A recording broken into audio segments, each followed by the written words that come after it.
Madam madam আপনি আমার মাফ করে দেন ম্যাডাম। এই না এই টাকা পয়সা আপনি স্বপ্নের, তা আপনি আমার পুলিশে দিবেন না ম্যাডাম।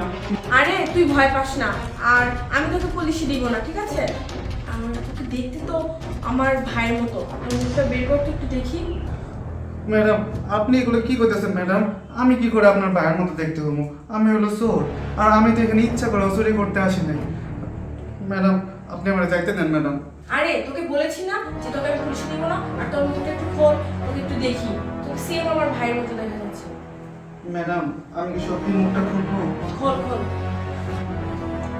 ম্যাডাম যখন মুখ খুললাম, কিন্তু ম্যাডাম আপনি আমার পুলিশে দিবেন না ম্যাডাম।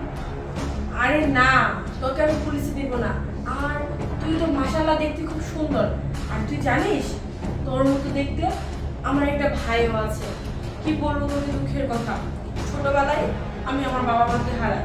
আমার সৎ মা টাকার লোভে আমার সাথে এই নরপশুটার বিয়ে দেয়। তুই জানিস ভাই, আমি একটা দিনও সুখে শান্তিতে ঘুম করতে পারিনি। আমার স্বামী আমাকে প্রত্যেকদিন হাত পা বেঁধে আমাকে আমাকে অত্যাচার করে, আমার সাথে খারাপ ব্যবহার করে। আমি অনেকবার চেষ্টা করেছি এখান থেকে পালিয়ে যাওয়ার জন্য, কিন্তু একবারের জন্য আমি পালিয়ে যেতে পারিনি। আমি যতবার পালিয়ে যাওয়ার চেষ্টা করছি ততবার আমাকে ধরে নিয়ে আসছি। এই ভাই শোন না, আমাকে প্লিজ একটা হেল্প কর না। ঠিক আছে আপা, আপনি যেহেতু আমার বাইক হইয়া ডাকছেন, আমার তো কোনো বোন নাই, আপনি আমারে যে সাহায্য করতে করবেন আমি সেই সাহায্যই করবো।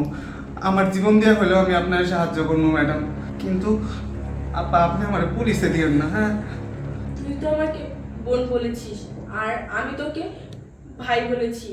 কোনো বোন কি কোনো ভাইকে পুলিশ দিতে পারে বল?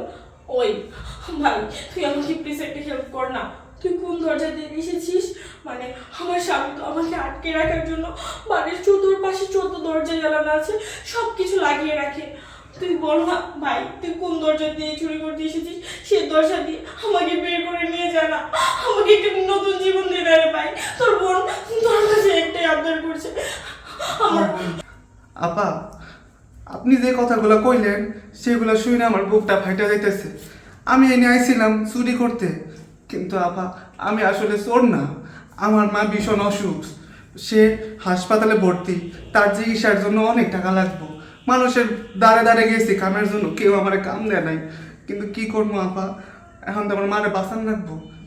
এই উদ্দেশ্যে আমি আইছিলাম চুরি করবার লিগে, কিন্তু এনে আইসে আপনার যে দুঃখের কথা আমি শুনলাম আপা, আমি আর থাকতে পারতেছি না। আপনি আমারে যেটা বলবেন, যেভাবে বলবেন আমি আপনার সাহায্য করবো আপা। আপনি আমারে বলেন। আসলেই তোকে দেখতে আমারও চোর মনে হয়নি। আমি ভেবেছিলাম তুই কোনো ভালো মানুষই হবি, আর তোর মা অসুস্থ দেখে তো তুই চুরি করতে আসছিস, তাই না? এক কাজ কর, এই টাকাগুলি রেখে দে। তোর মা মানে তা আমারও মা, আর আমার সাথে চল, আমি তোকে আরো টাকা দিব।